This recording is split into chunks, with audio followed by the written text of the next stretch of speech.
Okay, so here I go on my first ever video blog, and boy, what a topic I picked. So this is in regard to the Harold Ia series Hjernevask, Brainwash, and so I'd just like to make a few comments because I think it's so incredibly interesting and important, this debate that's now rolling, and the interest in the television series itself. So first, maybe just quick, who am I? I'm really nobody. I apologize for the English. I do speak Norwegian and I understand the show when I watch it. But on a topic like this, I think my Norwegian would be lacking a little bit. So I hope you find that I speak clearly enough for anybody watching who'd rather be listening in Norwegian. So maybe somebody's wondering what these are here. As I said, I'm nobody. I'm not a psychologist. I don't stack books very well. I'm not a sociologist. I'm not a researcher. But in the last few years, I have become utterly fascinated with this topic, and these books are here just to show what I've been sort of reading about these topics. And that does have a heavy emphasis on evolution itself, evolutionary psychology, and to some extent some historical perspectives of just sort of how we've ended up getting here over time, the human species. Now, of all these, I think all these books are fantastic, but the one that I will be drawing on the most when I'm talking now is this one called The Blank Slate by Steven Pinker. And in this book, what Pinker does very well, I think, is to try to do something with this Pandora's box that's full of sort of tangled ropes, if you will, because these subjects are crossing over one another. Biology, philosophy, the study of sociology, the study of cultures, and politics, which is really about, what are we going to do? How can we organize just and prosperous societies? How can we elevate human happiness and success in a way? And what might be the best ways to do that? I think we've come a long way without having a very clear understanding, more of a sort of intuitive understanding, and we've done very well, I think, through that. But there are some new approaches to the mind and our psychology, which are brought up in this series, and I think it's important that we try to begin to understand them in the culture at large, and not just have it be stuck away in a corner of academia. So there's been 3 shows plus a debate so far that I've seen, and the shows had to do with potential differences in the sexes and parenting, really, primarily parenting, but in some sense, what do we inherit personality-wise? But there was an emphasis on the role that parenting plays, and a show on homosexuality, and perhaps where does that possibly come from? I'm obviously a man, so that's where I fall in on the first show.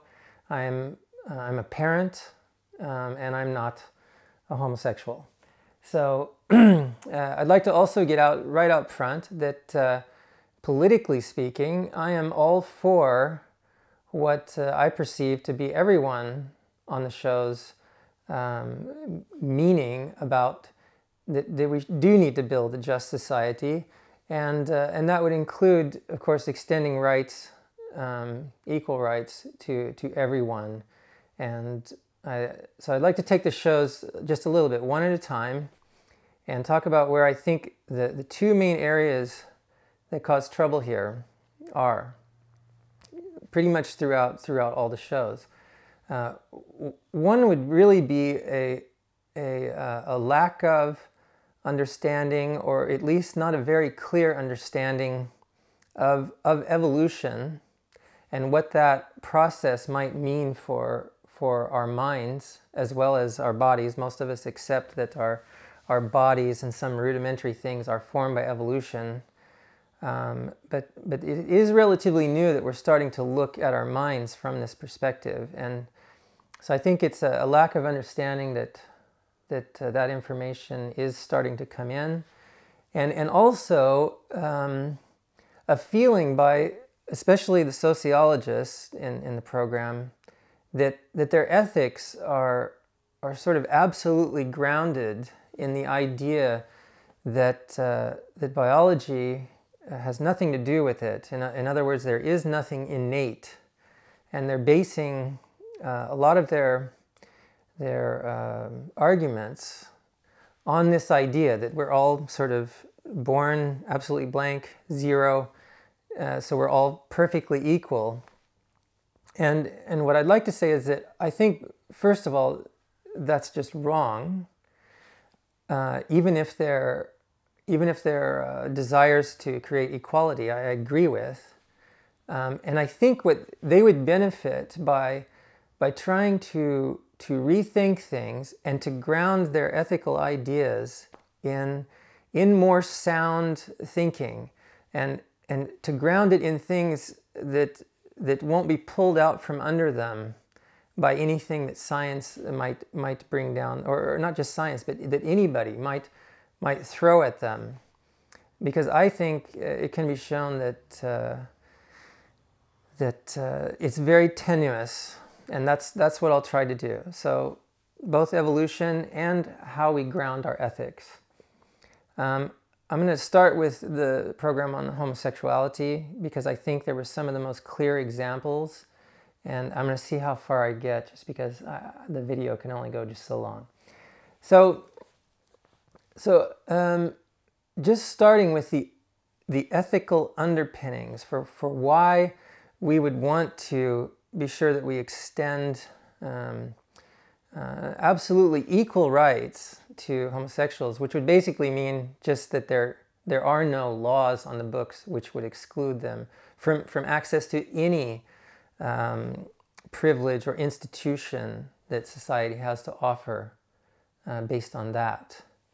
And here's how I would say it, is that this of maybe all of the subjects is the one where the sociologists would absolutely benefit in their arguments by adapting a little more biological perspective. Now, during the program, it was kind of said, when someone was asked, where does it come from? Does it come from the environment or is it inherited? And the response was, who cares? Now, I think that's a correct response if the question was, what role does, whether it's biological or environment, play in what we should do about how we should treat homosexuals? Then I think that would be absolutely the right answer. Who cares? Because I certainly don't personally ground my ideas in either biology or environment on that issue. Primarily because, to me, the main question is are homosexuals harming anyone through their choice, or let's not even say choice, but through their sex life? And I think clearly the answer to that is no. They're not harming anyone. So we have no grounds for basing any kind of discrimination against them, no matter where it comes from.